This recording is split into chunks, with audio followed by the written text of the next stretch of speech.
Hello and welcome to this month edition of Dancefair Digital. My name is Teknoclash. We're gonna do a tutorial together today about two things. The first thing is how to make an 808 kick for a trap track, or you can use it also in other genres, noticeable and hearable on systems which are not providing low end, for example like a smartphone, laptop, netbook, iPad or whatever. And the second thing is we're gonna talk about a little bit over a pre-master chain, something what you can do to give the overall signal of your finished track an signature. It's pretty much a signature because you can decide in certain EQ which you use for every track which you are doing, or certain compression or a certain plugin.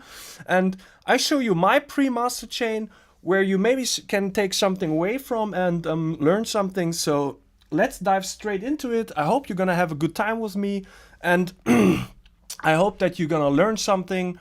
And yes, so what we're gonna do now is we dive straight into it. This is a 150 BPM trap track where I'm currently working on. And to dive into it, I wanna explain first, or on the first spot, a little thing which is important for your music productions. In the year 2017, not everybody is consuming music on good sound systems. Back in the days, it was sort of a privilege to own a cool hi-fi system. I even remember it from my parents. They had like a super expensive Philips hi-fi system with a vinyl player, a tape deck, and later then a CD player, and the speakers were like super expensive. It was hi-fi, it was not studio quality, so it gave the signal a certain feeling. But nowadays in 2017 we are consuming our music over iPads, laptops, wherever we are, or on cheap iPhone earbuds. And to sum these things up is, most of those 2017 devices where we are, or kids are consuming music now on, are not able to carry low end under like 120 or 130 hertz. So it is important to give the illusion of having low end. And I came along this trick a couple of months ago from a friend of mine who explained me, as he were listening to my track, he was like, hey dude, the kick is super fat and super fat sitting, but what is if somebody's listened to this track on an iPhone? Your kick will just magically vanish and you have a problem there.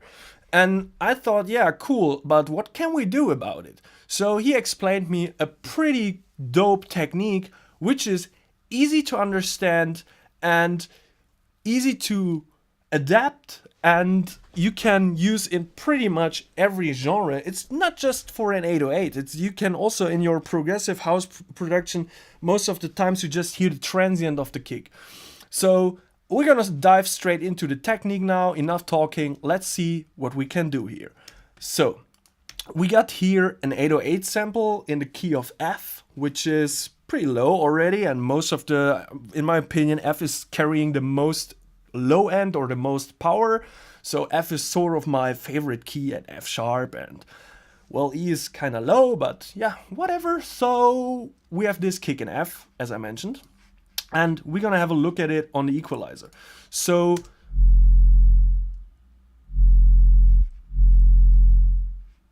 as you see, it is carrying some upper harmonics, and in my opinion, this was enough, but it wasn't, because I got proved wrong, as I saw it will vanish on an iPhone. So what are we doing about that? What we basically do is, first we duplicate the layer. This is the 808 layer, the original one. This is the 808 duplication. What we're gonna do with the sample in first place is, we're gonna transpose this like 1 octave up. So what does that do? It shifts the harmonics 1 octave up. So when we're gonna have a look at it also on the equalizer, so bad preparation, but whatever. So if we're gonna have a look at this now, you see instantly the spectrum is way, way fuller. But this is also due to we did in the first spot with the sample, we put it 1 octave up and then we put a saturator on it. What is a saturator? Saturation is just distortion. So it duplicates the upper harmonics and distorts the signal of it. So we're gonna crank up the drive so that we distort it like really hard to get all those nice and crunchy upper harmonics out there. What you can see, because here it looks like a saw or a sawtooth when you look at the shape of the signal. And after that saturator, we're gonna put a filter. Why do we put the filter? Okay, let's go back to this one here. This is the original 808. You see it carries the most of the low end till, let's say, 100 hertz around.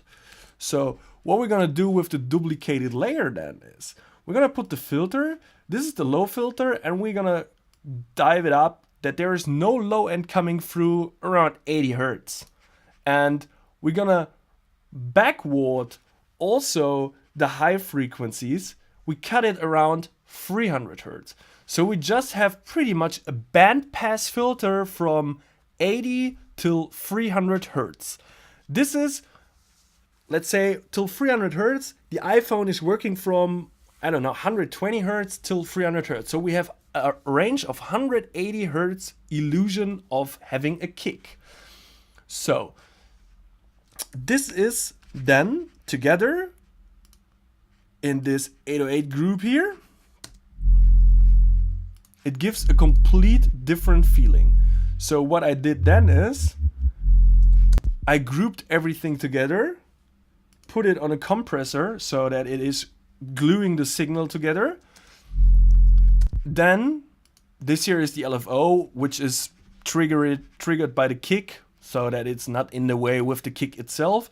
And then I put an auto filter for 400 hertz. Why do I do that? Because I have a lot of lead sounds and everything, and I don't want to have anything in the way for the lead sounds. So take the auto filter, crank it down, and you will have the illusion till 400 hertz of having a kick. So when we're gonna have a look here now, and let's say 140 hertz is the iPhone, and we're gonna play this little piece here together with the kick. Where is the kick? There it is.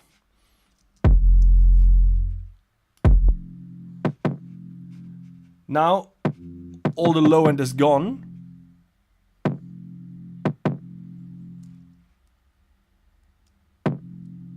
And you see, you still hear the kick. If we're gonna put this away.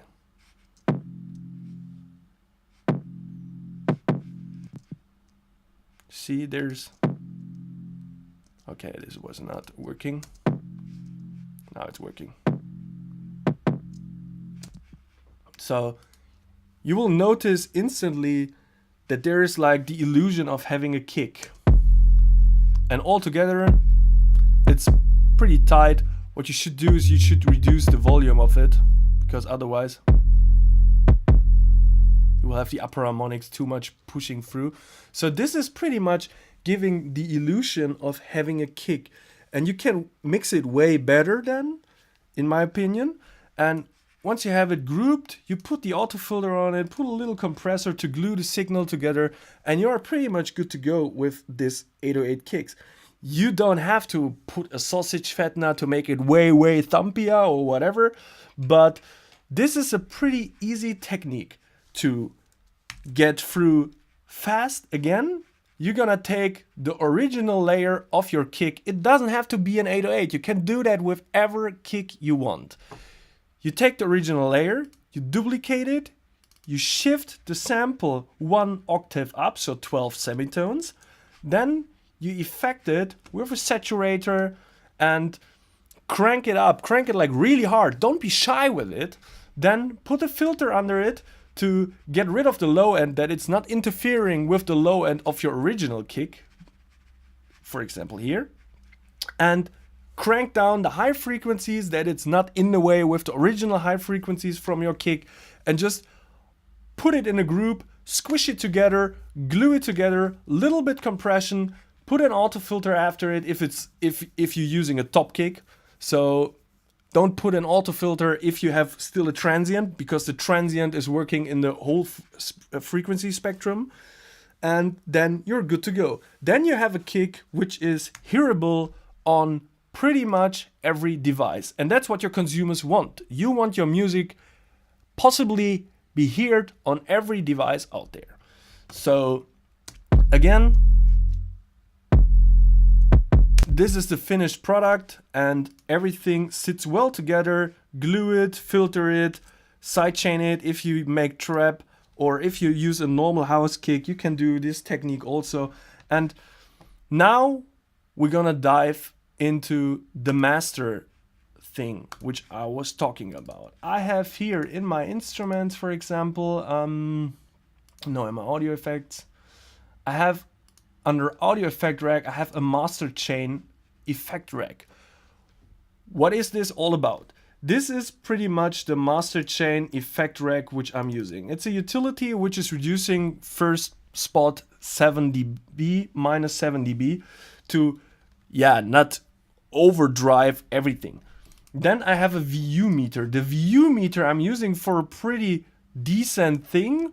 I'm gonna using it because a friend of mine also told me because I asked how can I mix proper low end and kick. So this is also like a little mixing tip, which is pretty cool. If you have just low end, make sure it's not going with the kick too far towards the zero. So you can use a VU meter. If you, for example, make like big room house let's say progressive house, there is the trick to have the bass line the kick pushing till minus 3 dB. And then when you hear the bass line and you put the kick through to it, it should be at 0. So minus 3, the bass line, at 0, including the kick, then you have a good balance between low end and the kick. But this is not what we are talking about now. I have here like a lot of plugins and we're gonna go through one by one. There and there. So I have the SSL EQ, which is from Waves. I'm gonna do there at the low mid frequency, I reduce -1, and the high frequencies I add +1. If you use all the Wave stuff, turn analog off. This is like just generating noise and it's not necessary. This is pretty much an SSL equalizer, or it emulates an SSL equalizing system.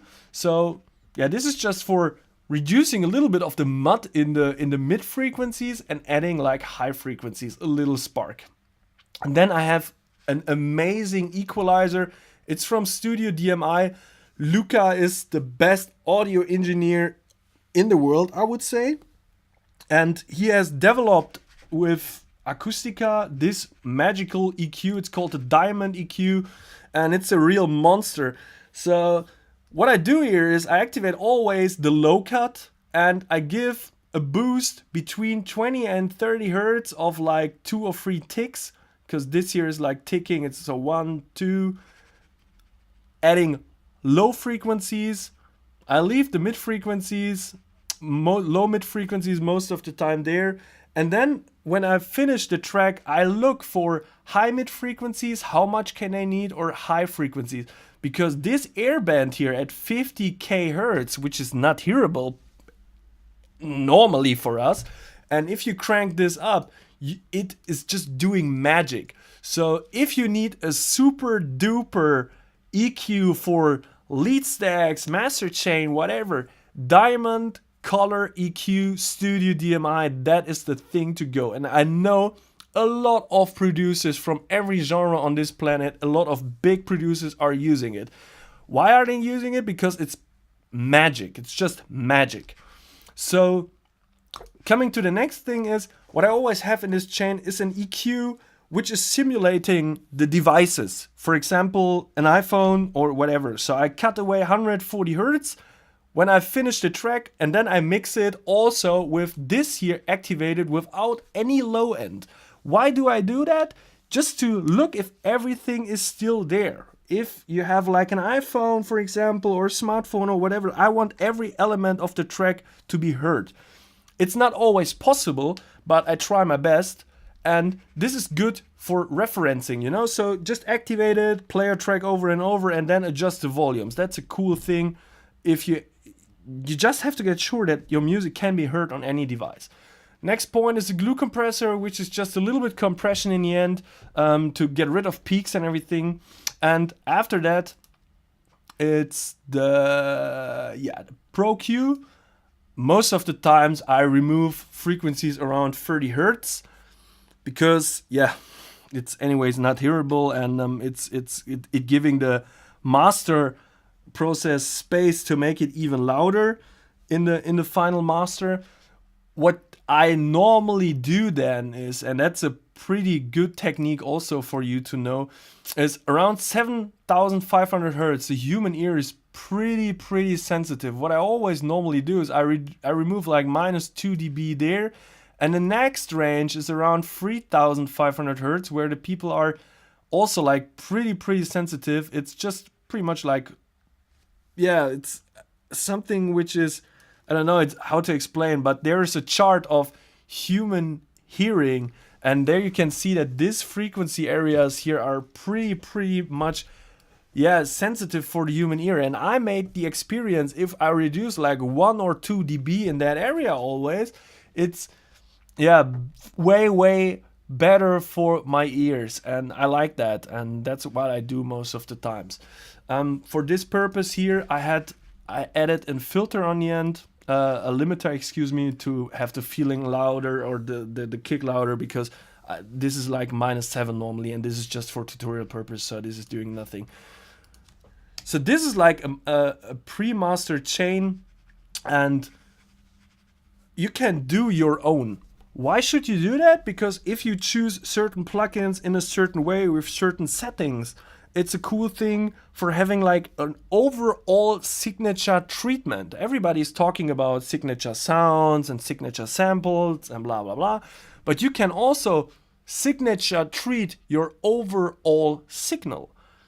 This is a cool thing, and it makes also your track unique. If you have a certain way of compression to give it a little bit air with, for example, with the diamond EQ, with the high frequency band here, you make it a little bit more sparkling, or don't know, whatever. You can go creative with that, you know, as long as you're not destroying the signal or overpowering it.